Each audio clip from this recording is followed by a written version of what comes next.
हो तेरी स्तुति और आराधना करता हूँ मैं तुझ से ये प्रार्थना। महिमा से तेरी तू इस जगह को भर, जो भी तू चाहे तू यहाँ पे कर। Hallelujah hallelujah hallelujah. आप सबों को प्रभु यीशु मसीह के मीठे और मधुर नाम में जय मसीह की। मैं मृणाल थॉमस आप सभी का मृणाशा मिनिस्ट्रीज के इस लाइव डिवोशन में आज की शाम स्वागत करता हूं, और मैं आशा करता हूं कि परमेश्वर पिता ने आप सबों को खुशहाली से रखा होगा और आज दिन तक अपनी उस महान करुणा में सकुशल आपको लिए चले होंगे। आइए हम इस डिवोशन का प्रारंभ करेंगे और एक छोटी सी प्रार्थना के साथ हम इस डिवोशन को के अंदर हम आगे जाएंगे। आइए हम प्रार्थना करेंगे। हे दयालु स्वर्गीय पिता, हम आपको लाखों लाख धन्यवाद देते हैं आज के इस दिन के लिए कि आपने हमें जीवितों की भूमि पर रखा और खाक में मिलने न दिया, और एक और मौका दिया कि हम इस सांझ के समय में आपकी उपस्थिति में आने वाले हो सके। हे परमेश्वर पिता, आज दिन तक आप हमें संभालते हुए आए हैं। हमें हर एक बुरी बात से, शैतान की हर एक चाल से, हर एक उस रोग से, हर एक उस महारोग से, हर एक उस दुष्टता की शक्ति से जो हमारे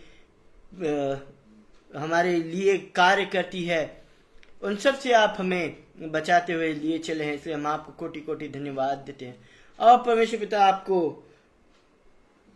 आपकी महिमा का वो गान गाते हैं परमेश्वर पिता, जो स्वर्गदूत 24 घंटे आपकी महिमा में गाते हैं। हे परमेश्वर पिता, ऐसा वर होने दीजिए कि ये आराधना आपको ग्रहण हो, और जो भी वचन आज बांटा जाए वो प्रभु जी आपकी उस महान करुणा और दया के अंतर्गत हम सबों के मनों में कार्य करने वाला हो। हे परमेश्वर पिता, तमाम बीमारों को आपकी उपस्थिति में लाते हैं और उन सब के लिए प्रार्थना करते हैं कि आप उन्हें छुइए और उन्हें चंगा करिए, और जो बीमारी और नाना प्रकार की अस्वस्थता के कारण अब वे अपने बिछौनों पर पाए जाते हैं हॉस्पिटल और नाना प्रकार के स्थानों में, ऐसा होने दीजिए प्रभु जी कि वे आपकी सामर्थ से चंगे होकर आपके उस हैकल में विश्रामवार के दिन प्रवेश करने वाले हो सके। और परमेश्वर पिता, आपके उस राज्य की बढ़ोतरी में एक खंबे के रूप में, एक गवाही के खंबे के रूप में वे खड़े होकर आपके राज्य की बहुतायत में सेवा करने पाए। हे परमेश्वर पिता, तमाम बातों को आपके हाथ में सौंपते हुए इस प्रार्थना को आपके प्रिय पुत्र प्रभु यीशु मसीह के नाम से मांग लेते हैं। दया से सुनिए और ग्रहण कीजिए, आमीन। आइए मेरे प्रियो, जो वचन परमेश्वर पिता ने हम सबों के आत्मिक उत्थान के लिए आज की शाम रखा है, उसमें हम आगे बढ़ेंगे। और आज का वचन जो है वो पाया जाता है मत्ती रचित सुसमाचार, उसका 4 अध्याय और उसकी 12वीं आयत से लेकर 17वीं आयत तक।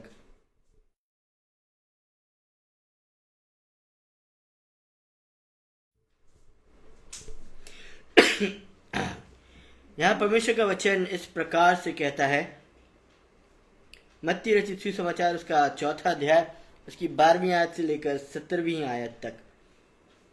जब उसने यह सुना कि यूहन्ना बंदी बना लिया गया है, तो वह गलील को चला गया, और वह नासरत को छोड़कर कफरनहूम में, जो झील के किनारे जबूलून और नप्ताली के देश में है, जाकर रहने लगा, ताकि जो यशायाह भविष्यवक्ता के द्वारा कहा गया है था वह पूरा हो। जबूलून और नप्ताली के देश, झील के मार्ग से यरदन के पार अन्य जातियों का गलील। जो लोग अंधकार में बैठे थे उन्होंने बड़ी ज्योति देखी, और जो मृत्यु के देश और छाया में बैठे थे उन पर ज्योति चमकी। उस समय से यीशु ने प्रचार करना और यह कहना आरंभ किया, मन फिराओ, क्योंकि स्वर्ग का राज्य निकट आया है। परमेश्वर पिता हम सबों को इन वचनों के पढ़े और सुने जाने पर बहुतायत की आशीष देवे, आमीन। मेरे प्रियो, ये पैसेज जो है इसके हम अंतिम आयत के ऊपर आज की शाम मनन और चिंतन करेंगे। हमारा पूरा ध्यान और हमारा जो केंद्र बिंदु है वो इस आखिरी आयत पर हम थोड़ी देर विचार करेंगे कि जब प्रभु यीशु मसीह ने अपनी सेवकाई प्रारंभ करी तो उन्होंने दो बातों को प्राथमिकता दी कि मन फिराओ, क्योंकि स्वर्ग का राज्य निकट आया है। स्वर्ग का राज्य निकट आया है। अगर प्रभु यीशु मसीह चाहते तो जैसे आज बहुतेरी जगह बहुतेरे लोगों को प्रोस्पेरिटी प्रीचिंग सुनना और उस बहुतायत की जिंदगी के बारे में प्रचार करना भाता है, और हम जो मेन मोटिव है प्रभु यीशु मसीह के पीछे चलने का वो उस प्रोस्पेरिटी प्रीचिंग और जो बहुतायत के जो जीवन के बारे में जो प्रचार करते हैं उन सब बातों में हम लौलीन हो जाते हैं। आज हर एक इंसान अपने जीवन में बहुतायत को प्राथमिकता देता है। कोई भी अपने जीवन में कमी और घटी और बीमारी और किसी भी प्रकार का रोग और किसी भी प्रकार की कमी और कोई परेशानी को बर्दाश्त नहीं करता है। और आज हम देखते हैं कि नाना प्रकार के स्थानों में आज लोगों को आकर्षित करने के लिए प्रोस्पेरिटी प्रीचिंग और बहुतायत के जीवन को प्राथमिकता देने वाले वचन शेयर किए जाते हैं। और मेरा अगर मानना है, अगर मैं ये कहूं कि प्रभु यीशु मसीह ने जब अपनी मिनिस्ट्री, अपनी सेवकाई शुरू करी तो उनने जो उन प्राथमिक बातों को जब शेयर करना चालू किया तो उनने सिर्फ दो बातों के लिए अपने वचन में प्राथमिकता दी कि अपने अपने मन को फिराओ, क्योंकि स्वर्ग का राज्य निकट है। और जब हम देखते हैं इन्हीं आयतों के की पृष्ठभूमि में और इनकी पहली आयतों में, तो हम देखते हैं कि प्रभु यीशु मसीह की मिनिस्ट्री ऐसे ही शुरू नहीं हुई थी। जब उनका बपतिस्मा हुआ और जब वे आत्मा से परिपूर्ण हो गए थे तो उनको आत्मा जंगल में लेकर गया। ये हम सबों को आज की शाम भली भांति मालूम है कि किस प्रकार प्रभु यीशु मसीह की परीक्षा हुई। ये हिंदी में इसका वर्णन है, लेकिन इंग्लिश में हम उस वर्ड को टेम्पटेशन के नाम से कहते हैं, टेम्पटेशन ऑफ जीसस क्राइस्ट। और जब हम टेम्पटेशन शब्द को हिंदी में अनुवाद करते हैं तो वो परीक्षा नहीं बल्कि लालच। टेम्प्ट करना मतलब किसी को प्रलोभित करना, उस व्यक्ति के मन में प्रलोभन लाना, उस व्यक्ति को अपने कार्य से भटकाना। हम जानते हैं कि प्रभु यीशु मसीह जब इस पृथ्वी पर आए तो उनका सिर्फ एक ही कार्य था कि वे परमेश्वर के राज्य में उनके लोगों को वापस ले आए, और जो रिश्ता था, जो हमारा परमेश्वर पिता के साथ रिश्ता था, जो टूट गया था, वो वापस से जुड़ पाए। और हम देखते हैं कि जब प्रभु यीशु मसीह का बपतिस्मा होता है, पवित्र आत्मा उनके ऊपर उतरता है और परमेश्वर की भविष्यवाणी होती है कि यह मेरा प्रिय पुत्र है, इससे मैं अति प्रसन्न हूं। और ये सब होने के बाद प्रभु यीशु मसीह डायरेक्ट प्रचार करने नहीं निकलते हैं, आज हम बहुतेरे लोगों को मैनिफेस्टेशन के बारे में बोलते हुए सुनते हैं। मैनिफेस्टेशन मतलब जो सोचोगे वो होएगा, जितनी जल्दी सोचोगे उतनी जल्दी वो कार्य पूरा होगा। हम कई चीजों में अपने मनों को ले जाते हैं और हम उसमें फंस जाते हैं, लेकिन प्रभु यीशु मसीह आज की शाम अपने द्वारा, अपने वचनों के द्वारा, अपने कार्यों के द्वारा हमें कुछ बातें सिखाना चाह रहे हैं। और जब हम मत्ती रचित सुसमाचार उसका 4 अध्याय और उसकी पहली आयत से आगे की आयतों में पढ़ते हैं तो हमें प्रभु यीशु मसीह के टेम्पटेशन, उस प्रलोभन के बारे में मिलता है कि तब आत्मा यीशु को जंगल में ले गया ताकि इब्लिस से उसकी परीक्षा हो। वह 40 दिन और 40 रात निराहार रहा, तब उसे भूख लगी। तब परखने वाले ने पास आकर उससे कहा, यदि तू परमेश्वर का पुत्र है तो कह दे कि ये पत्थर रोटियां बन जाएं। आज हर एक इंसान रोटी के लिए ही जद्दोजहद कर रहा है। इंसान सुबह से लेकर रात तक मेहनत करता है और कई बार हम देखते हैं कई लोग ये चाहते हैं कि उन्हें कम समय में बहुत सारा पैसा मिल जाए जिससे वे 2 वक्त की रोटी खा सकें, और वे इजी मनी और इजी ब्रेड को आजकल प्रेफरेंस देते हैं।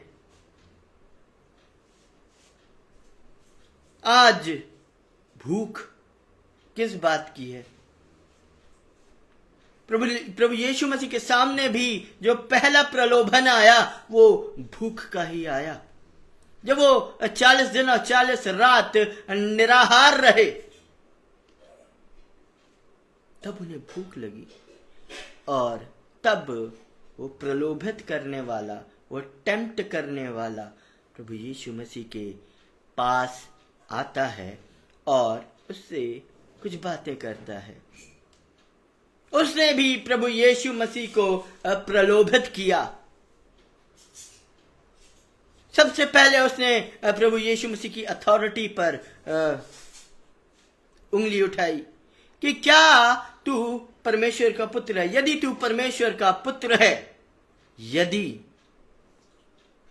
इसके पहले प्रभु यीशु मसीह के ऊपर स्वर्ग से वाणी उतरती है और वो वाणी कहती है कि यह मेरा प्रिय पुत्र है, इससे मैं अति प्रसन्न हूं।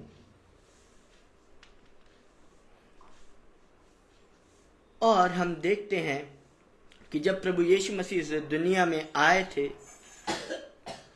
जब उनका जन्म हुआ, तब से ही वे पूर्ण मनुष्य थे और पूर्ण परमेश्वर थे। 30 साल उन्होंने एक नॉर्मल व्यक्ति की तरह अपनी जिंदगी बिताई, वरना आज अगर किसी के पास, अगर किसी को कुछ अच्छा ओहदा मिल जाए तो वो अपने अधिकार को इस्तेमाल करने में बहुत जल्दी करेगा। हर चीज में आज जल्दी चाहिए, quick money, quick success, everything quick. लेकिन यहां प्रभु यीशु मसीह आज हमें पेशेंस के बारे में सिखाते हैं, एक प्रोसेस के बारे में सिखाते हैं जिससे हर एक व्यक्ति को गुजरना पड़ेगा। जब शैतान ने उनके सामने प्रलोभन रखा कि अगर तू परमेश्वर का पुत्र है, यदि तू परमेश्वर का पुत्र है तो इन पत्थरों को कह दे कि ये रोटियां बन जाएं, और वे बन जाएंगी यदि तू परमेश्वर का पुत्र है। प्रभु यीशु मसीह अगर चाहते तो उन पत्थरों को भी रोटियां बना सकते थे, लेकिन वो उनकी सेवकाई शुरू होने से पहले उनके सामने पहला प्रलोभन आता है रोटी का, भूख का। लेकिन प्रभु यीशु मसीह के जो प्रायोरिटीज थी वो पहले से ही सेट थी।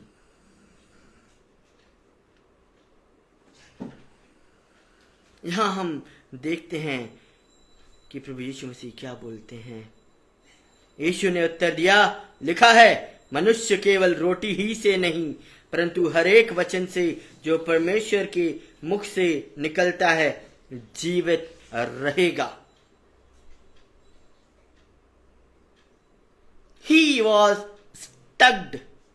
वो अपने उस उद्देश्य के साथ अडिग रहे। शैतान जो है वो जब हम कमजोर होते हैं तभी हमें प्रलोभित करने आता है, और सबसे बड़ा प्रलोभन वो भूख का देता है, रोटी का देता है। कि तुमको अगर इजी कुछ चाहिए, just say it, that is manifestation.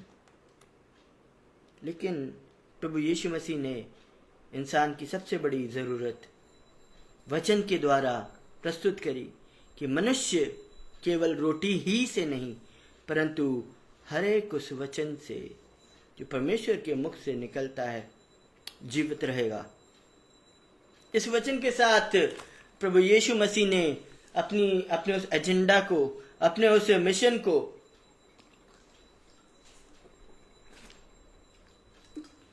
जिस उद्देश्य से वे आए थे,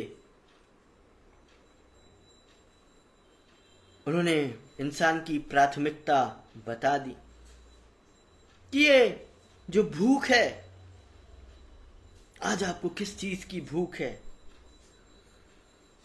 प्रभु यीशु मसीह की भूख थी कि हर एक इंसान परमेश्वर के वचन से भर जाए, परमेश्वर के वचन से तृप्त हो जाए।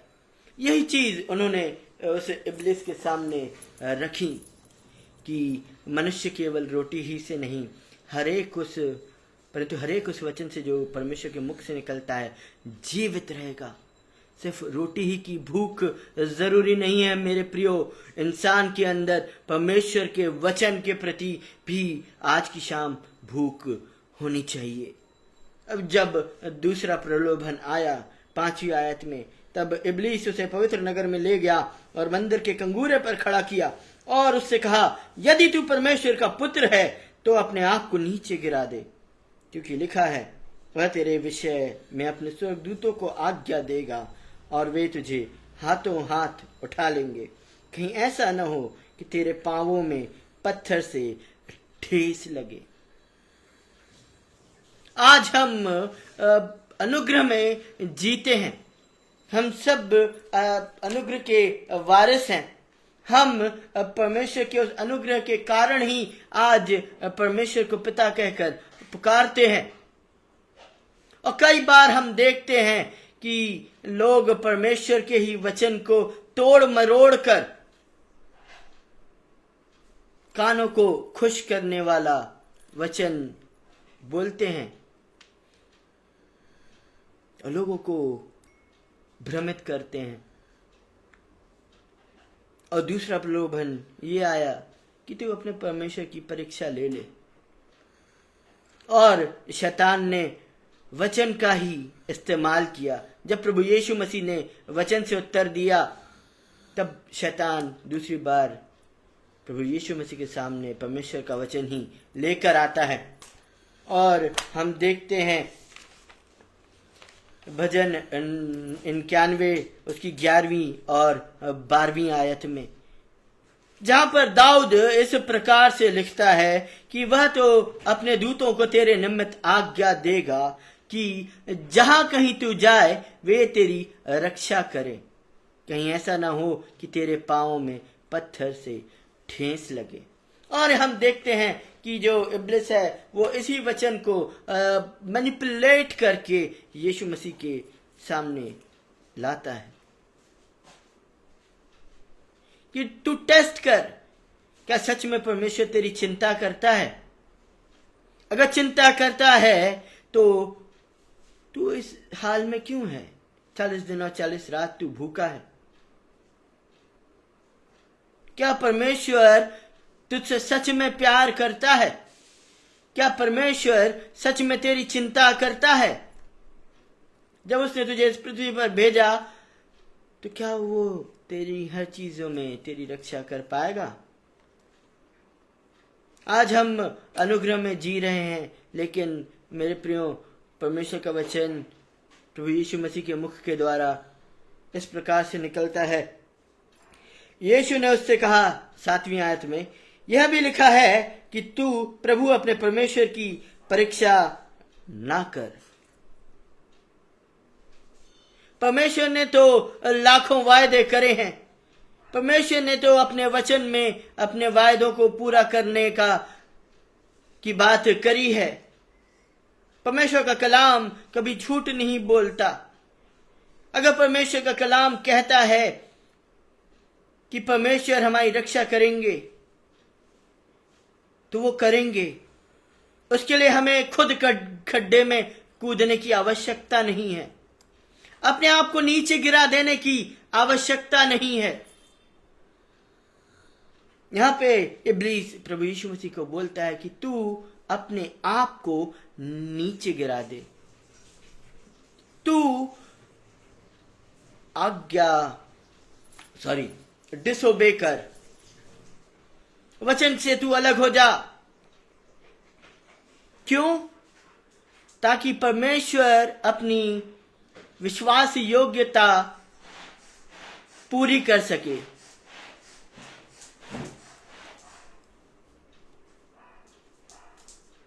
आठवीं आयत, फिर इब्लीस उसे एक बहुत ऊंचे पहाड़ पर ले गया और सारे जगत के राज्य उसका वैभव दिखाकर उससे कहा, यदि तू गिरकर मुझे प्रणाम करे तो मैं यह सब कुछ तुझे दूंगा।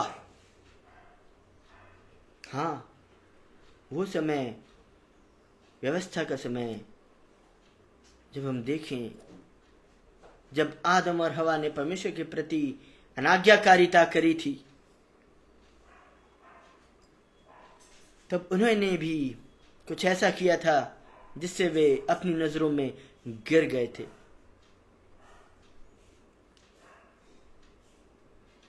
और उन्होंने परमेश्वर के वचन को प्राथमिकता नहीं दी। जब परमेश्वर ने आदम को मना किया था कि तू इस भले और बुरे के ज्ञान के वृक्ष के फल को ना खाना, लेकिन उसे वो चीज अच्छी लगी, उसने खाया। और तब से जो आदम और हवा थे, वे परमेश्वर के उस अनुग्रह के राज्य में, जो अदन की वाटिका थी, उससे बाहर किए गए थे।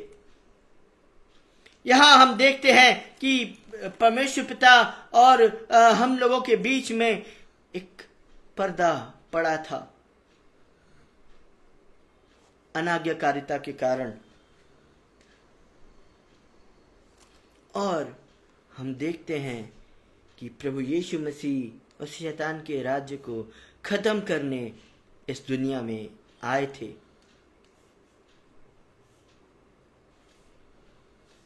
आज बहुत सारे लोग परमेश्वर के वचन की अनाज्ञाकारिता करते हैं और वे परमेश्वर को भूलकर शैतान को दंडवत करते हैं। शैतान को दंडवत करना सिर्फ ये नहीं कि शैतान की उपासना करना। जब हम परमेश्वर को और परमेश्वर के वचन को तुच्छ जानकर पैसा, गाड़ी, अच्छा घर, लैविश लाइफ, प्रोस्पेरिटी, बहुतायत का जीवन, बहुतायत, इन सब को चुनते हैं, तब हम शैतान को गिरकर दंडवत करते हैं। लेकिन प्रभु यीशु मसीह का जवाब शैतान को इस प्रकार से मिला 10वीं आयत में। तब यीशु ने उससे कहा, हे शैतान, दूर हो जा, क्योंकि लिखा है, तू प्रभु अपने परमेश्वर को प्रणाम कर और केवल उसी की उपासना कर। प्रभु यीशु मसीह अभी भी अडिग थे। जब उनके सामने इतने सारे प्रलोभन आए, जब शैतान उनके जीवन में प्रलोभन पे प्रलोभन लेके आया, जिससे आज समस्त मानव जाति गुजर रही है। हम सब जब देखते हैं तो ये इंसिडेंट यहीं खत्म नहीं होता है। और जब हम मत्ती रचित सुसमाचार उसका 16वां अध्याय और उसकी 13वीं, लूका रचित सुसमाचार उसका 4था अध्याय, मुझे माफ करिएगा मेरे नोट के लिए, 4था अध्याय और उसकी 13वीं आयत को जब हम पढ़ते हैं तो उसके आगे एक और चीज होती है। तब जब शैतान सब परीक्षा कर चुका, तब कुछ समय के लिए उसके पास से चला गया। प्रभु यीशु मसीह भी अपने एक एजेंडा से कनेक्टेड थे और शैतान भी एक एजेंडा के साथ कनेक्टेड था। और हम देखते हैं उसके बाद प्रभु यीशु मसीह ये प्रचार करने लगे कि मन फिराओ, और क्योंकि स्वर्ग का राज्य निकट है। आज हम किस बारे में अपने जीवनों के द्वारा प्रचार कर रहे हैं? क्या सिर्फ बहुतायत के जीवन के बारे में? क्योंकि हम जानते हैं कि जब परमेश्वर के पास हमारे लिए कोई योजना होती है तो शैतान के पास भी हमारे लिए योजना रहती है। और वो योजना को कब पूरी करने आता है? एक तो जब हम परमेश्वर के कार्य में जब आगे बढ़ते हैं तब वो प्रलोभन लेकर आता है, और जब हम अपने लक्ष्य के करीब होते हैं तब वो दोबारा आता है। और इस बार वो अपने असली रूप में नहीं, किसी और के रूप में प्रभु यीशु मसीह के सामने आता है। और जब हम मत्ती रचित सुसमाचार उसका 16वां अध्याय और उसकी 13वीं आयत को पढ़ते हैं तब हमें उस शैतान के उस एजेंडा के बारे में पता चलता है कि उसने भी एक योजना बनाई थी। उसका प्रलोभन अभी भी खत्म नहीं हुआ था। वो प्रभु यीशु मसीह के सामने एक और बार आता है, एक और प्रलोभन लेकर आता है, और वो उसके प्रिय शिष्य के अंदर कार्य करता है। यीशु कैसरिया फिलिप्पी के प्रदेश में आया और अपने चेलों से पूछने लगा, लोग मनुष्य के पुत्र को क्या कहते हैं? उन्होंने कहा, कुछ तो यूहन्ना बपतिस्मा देने वाला कहते हैं, और कुछ एलिया, और कुछ यिर्मयाह या भविष्यवक्ताओं में से कोई एक कहते। उसने उनसे कहा, परंतु तुम मुझे क्या कहते हो? शमौन पतरस ने उत्तर दिया, तू जीवते परमेश्वर का पुत्र मसीह है। यीशु ने उसको उत्तर दिया, हे शमौन, योना के पुत्र, तू धन्य है, क्योंकि मांस और लहू ने नहीं, परंतु मेरे पिता ने जो स्वर्ग में है यह सब तुझ पर प्रकट की है। और मैं भी तुझसे कहता हूं कि तू पतरस है, और इस पत्थर पर अपनी कलीसिया बनाऊंगा, और अधोलोक के फाटक उस पर प्रबल ना होंगे। यहाँ प्रभु यीशु मसीह पतरस के बारे में भविष्यवाणी करते हैं कि पतरस के ऊपर कितना बड़ा वो अनॉइंटिंग था, कितना बड़ा वो मेंटल था। लेकिन कुछ आयतों के बाद ही 22वीं आयत में हम वो जो भविष्यवाणी थी वो हम बदलते हुए देखते हैं। 21वीं आयत से स्टार्ट करेंगे। उस समय से यीशु अपने चेलों को बताने लगा, अवश्य है कि मैं यरूशलेम को जाऊं और पुरनियों और प्रधान याजकों और शास्त्रियों के हाथ से बहुत दुख उठाऊं और मार डाला जाऊं और तीसरे दिन जी उठूं। प्रभु यीशु मसीह को सब पता था कि उनके साथ किस क्षण क्या होने वाला है, उनको किस प्रोसेस से गुजरना है। परमेश्वर के राज्य को लाने के लिए प्रभु यीशु मसीह को किस प्रोसेस से गुजरना है।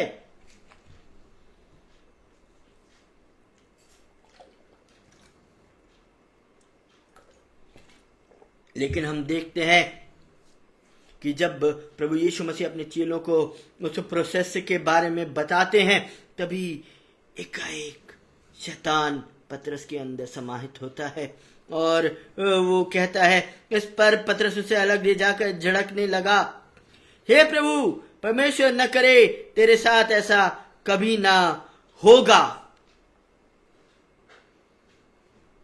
तेरे साथ ऐसा ना होगा। You have to go through a process to reach your destination. कुछ भी बिना मेहनत के नहीं मिलती है मेरे प्रियो।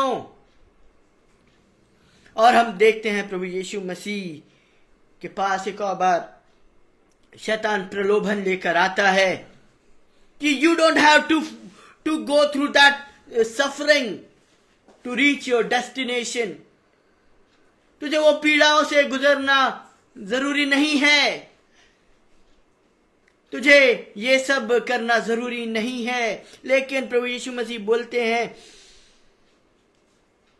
उसने मुड़कर पतरस से कहा, हे शैतान, मेरे सामने से दूर हो, तू मेरे लिए ठोकर का कारण है, क्योंकि तू परमेश्वर की बातों पर नहीं परंतु मनुष्यों की बातों पर मन लगाता है। Get out of here Satan, get out of here Satan. एक कुछ आयतों पहले प्रभु यीशु मसीह उसको बोलते हैं कि तेरे मन में जो कुछ भी आया है, तूने जिस बात का अंगीकार किया है, वो परमेश्वर ने तुझे बताया, वो परमेश्वर ने तुझ पर रिवील किया। लेकिन हम देखते हैं 22वीं आयत में प्रभु यीशु मसीह उसी पतरस से कहते हैं, हे शैतान, मुझसे दूर हो जा।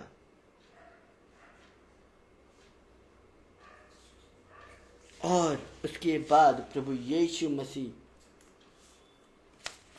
अपने चेलों को कुछ बातें सिखाते हैं। 23वीं आयत से हम 24वीं आयत को पढ़ेंगे। तब यीशु ने अपने चेलों से कहा, यदि कोई मेरे पीछे आना चाहे तो अपने आप का इनकार करे और अपना क्रूस उठाए और मेरे पीछे हो ले। This is what you have to go through. We have to go through to reach the destination. जो कार्य परमेश्वर ने हमारे जीवन के लिए रखा है, उन बातों को पूरा करने के लिए, बाथरूम की आवाज है, उन बातों को पूरा करने के लिए हमें भी एक प्रोसेस से गुजरना अवश्य है, हमें भी दुख उठाना अवश्य है। हम इस पृथ्वी पर खाली सुख भोगने के लिए नहीं आए हैं, बहुतायत का जीवन जीने के लिए नहीं आए हैं, लेकिन परमेश्वर के पुत्र की आज्ञा मानने के लिए इस पृथ्वी पर आए हैं। इन वचनों के द्वारा कि यदि कोई मेरे पीछे आना चाहे तो अपने आप का इनकार करे और अपना क्रूस उठाए और मेरे पीछे हो ले। प्रभु यीशु मसीह के पीछे आज लोग कई बार अपनी जरूरतों को पूरा करने के लिए आ रहे हैं कि प्रभु यीशु मसीह के पास आओ तो तुम्हें चंगाई मिलेगी, प्रभु यीशु मसीह के पास आओ तो तुम्हें बहुतायत का जीवन मिलेगा, प्रभु यीशु मसीह के पास आओ तो तुम्हें धन दौलत वीजा ये सब मिलेगा। लेकिन प्रभु यीशु मसीह उन सब बातों से भिन्न बात रखते हैं कि तुम्हें अपने अपने क्रूस को उठाना है। You have to go through a suffering to come near me. मेरे पास आने के लिए तुम्हें अपने अपने क्रूस को उठाना है। There is nothing like manifestation manifestation जैसी कोई चीज नहीं है, इजी लाइफ जैसी कोई चीज नहीं है, जल्द पैसा कमाना कोई रियल थिंग नहीं है। लेकिन हमें अपने अपने क्रूज को, अपने अपने दुखों को, अपनी अपनी बीमारियों को, अपनी अपनी कमजोरियों को, अपनी अपनी उन कमियों घटियों के साथ प्रभु यीशु मसीह के पीछे पीछे चलना है। कई लोग लोगों को प्रलोभित करते हैं कि यीशु मसीह के पीछे आओ, धर्मांतरण करो तो तुम्हें इतने पैसे मिलेंगे, तुम्हारे घर में बीमारी है, तुम प्रभु यीशु मसीह के पीछे आओ, तुम्हें चंगाई मिलेगी। लेकिन मेरे प्रियो, प्रभु यीशु मसीह ने अपने मनों को फराने की बात कही और अपने अपने क्रूस को उठाने की बात कहते हैं। That following Jesus is not an easy task. प्रभु यीशु मसीह के पीछे चलना कोई आसान बात नहीं है। और जो लोग प्रभु यीशु मसीह को इस्तेमाल करते हैं एज ए मतलब अच्छा जीवन जीने के लिए प्रभु यीशु मसीह के पास आते हैं, अपने सेल्फिश इंटरेस्ट को पूरा करने के लिए प्रभु यीशु मसीह के पास आते हैं, वे प्रभु यीशु मसीह के कुछ भी नहीं। उनका प्रभु यीशु मसीह के साथ और परमेश्वर के साथ कोई रिश्ता नहीं। अगर आप अपना क्रूस नहीं उठा सकते और परमेश्वर के पीछे और प्रभु यीशु मसीह के पीछे नहीं चल सकते, तो परमेश्वर के पुत्र के पीछे चलना आपके लिए ठीक नहीं है। दो बात के साथ मैं आज खत्म करूंगा। जैसे कि प्रभु यीशु मसीह ने अपने उस प्रोसेस को पूरा किया, दुख उठाया, क्रूस की मृत्यु सही और जीवित हुए। तो मेरे प्रियो, जब हम कहते हैं कि हम प्रभु यीशु मसीह के अनुयायी हैं, हम प्रभु यीशु मसीह के पीछे चलने वाले लोग हैं, तो हम भी प्रभु यीशु मसीह की आज्ञाओं को माने। और जैसे प्रभु यीशु मसीह कहते हैं, you must turn from your selfish ways. तुम्हें अपने अपने उस सेल्फिश मोटिव्स को छोड़कर प्रभु यीशु मसीह के पीछे आना है। और दूसरी बात कि तुम्हें अपना क्रूस उठाना है और प्रभु यीशु मसीह के पीछे हो लेना है। That is your life as a follower of Lord Jesus Christ. प्रभु यीशु मसीह के अनुयायी होने के कारण, प्रभु यीशु मसीह के अनुयायी होने के लिए आपको अपने उन स्वार्थी व्यक्तित्व को पीछे छोड़ना है, अपना क्रूस उठाना है। और जब हम 25वीं आयत में आते हैं तो प्रभु यीशु मसीह आखिरी बात बोलते हैं, यदि मनुष्य सारे जगत को प्राप्त करे और अपने प्राण की हानि उठाए तो उसे क्या लाभ होगा, या मनुष्य अपने प्राण के बदले क्या देगा। और 25वीं आयत में प्रभु यीशु मसीह कहते हैं, क्योंकि जो कोई अपना प्राण बचाना चाहे वह उसे खोएगा, और जो कोई मेरे लिए अपना प्राण खोएगा वह उसे प्राप्त करेगा। मेरे प्रियो, प्रभु यीशु मसीह के इन वचनों से आज की शाम हम प्रोत्साहित होते हैं कि जैसे जीवन प्रभु यीशु मसीह ने जिया और जिस प्रकार से उनने उस प्रोसेस को फॉलो किया, हम भी जब इस नश्वर शरीर में जीते हैं तो उस प्रोसेस को फॉलो करें। और जैसा कि यूहन्ना भविष्यवक्ता अपने पहले अध्याय और उसकी पहला यूहन्ना उसका 5वां अध्याय और उसकी 6वीं और 8वीं आयत में कहता है, संसार पर जय पाने वाला कौन है? केवल वह जिसका यह विश्वास है कि यीशु परमेश्वर का पुत्र है। यही है वह जो पानी और लहू के द्वारा आया था, अर्थात यीशु मसीह। वह न केवल पानी के द्वारा वरन पानी और लहू दोनों के द्वारा आया था। और जो गवाही देता है वह आत्मा है, क्योंकि आत्मा सत्य है। तो मेरे प्रियो, जैसा कि परमेश्वर का वचन आज की शाम हमसे कहता है कि अगर हम प्रभु यीशु मसीह के पीछे होना चाहते हैं, हम प्रभु यीशु मसीह के अनुसार अपना जीवन यापन करना चाहते हैं, प्रभु यीशु मसीह के अनुयायी कहलाना चाहते हैं, तो जैसे प्रभु यीशु मसीह ने अपने क्रूस को उठाया, अपने उस प्रोसेस को पूरा किया जो योजना परमेश्वर ने उनके लिए रखी थी, हम भी जब इस जीवन में जीते हैं तो अपना अपना क्रूस उठाएं और उस अनंत जीवन के भागी हो जाएं। ये संसार, ये शारीरिक जीवन तो कुछ पलों का है, लेकिन जो अनंत काल का जीवन है उसमें हम बहुतायत के साथ प्रवेश करने वाले हों। परमेश्वर पिता हम सबों को इन वचनों के द्वारा बहुतायत से आशीष देवे। आमीन।